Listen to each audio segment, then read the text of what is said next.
The story of atomic habits unfolds in our modern world, where distractions are endless and time feels short. Written by James Clear, the book dives into why we struggle with change and how small actions can lead to big transformations. Clear doesn't just share theories. He offers practical steps for anyone, from a busy student to a working parent, to make meaningful changes in life. The core idea is simple. Small habits matter. Imagine planting a tiny seed. It doesn't grow into a tall tree overnight. It takes time, but with care and patience, it becomes something remarkable. That's the magic of small habits. They may seem insignificant at first, but they compound over time, creating extraordinary results. Clear uses real-world examples to show how this works. And the lessons are relevant whether you're aiming to get fit, learn a skill, or just live a more balanced life. Clear begins by explaining that habits shape our identity. Every action we take reinforces a version of ourselves. If you consistently read, even just a page or two a day, you begin to see yourself as a reader. On the flip side, if you always skip workouts, it becomes easy to label yourself as someone who's not athletic.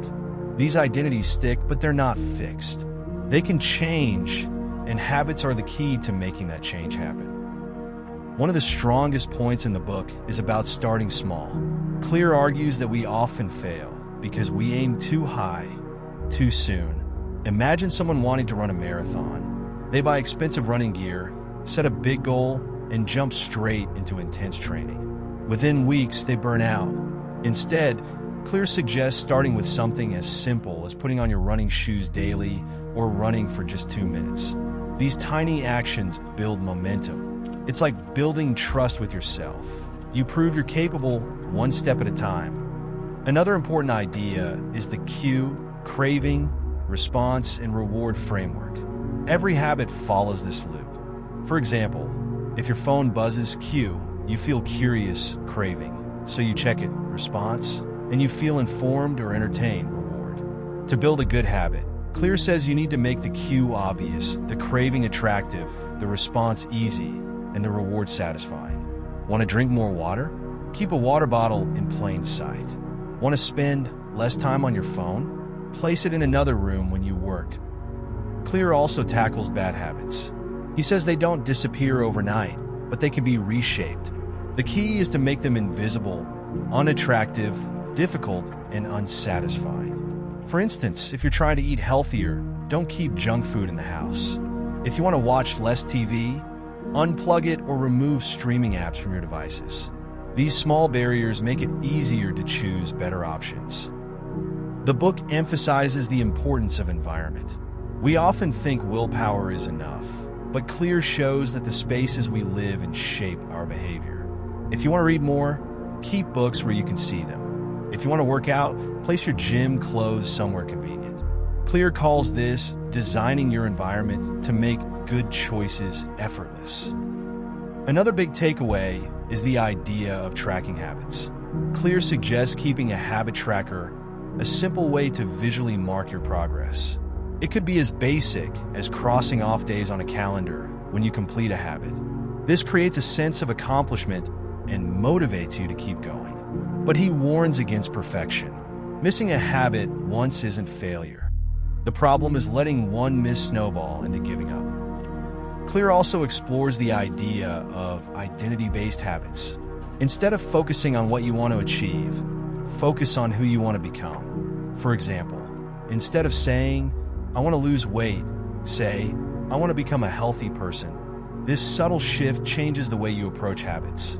Every action you take becomes a vote for the type of person you want to be.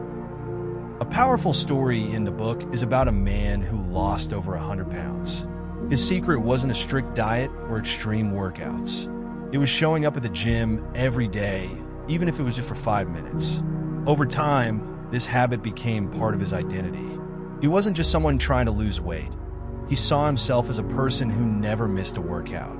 This shift in identity made the habit stick. Clear also talks about the Plateau of Latent Potential.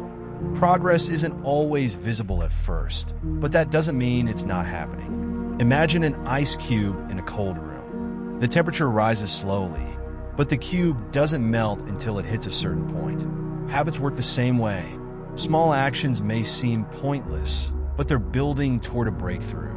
This idea encourages patience and consistency. The book also highlights the importance of systems over goals. Goals are about the result, like winning a championship or writing a book. Systems are about the process, like practicing daily or writing a little every day. Clear argues that focusing on systems is more effective because you can't always control the outcome, but you can control your actions. A great example is an artist who doesn't aim to paint a masterpiece every day. Instead, they simply commit to picking up a brush. Over time, the masterpieces happen naturally. Another insight is the idea of never missing twice. Life happens, and sometimes you'll miss a habit. But the real danger is in missing again and again, which creates a new bad habit. Clear advises forgiving yourself for the first miss and committing to not letting it happen twice. This approach keeps you on track without spiraling into guilt or frustration. Clear also talks about the power of community. Surrounding yourself with people who have the habits you want can make a big difference. If you join a group of runners, you're more likely to run. If your friends are avid readers, you'll likely read more. Habits are contagious, so it's important to choose your influences wisely. The book ends with a reminder that habits are a journey, not a destination. There's no final point where you've arrived. Instead, habits are about becoming a better version of yourself, little by little, day by day. The process never stops, but that's what makes it exciting. Every small change is a step towards something greater.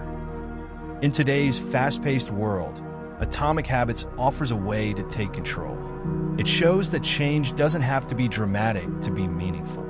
By starting small, staying consistent, and focusing on identity, anyone can build a life they're proud of. The message is clear. Big things come from tiny habits, and the journey starts with just one step.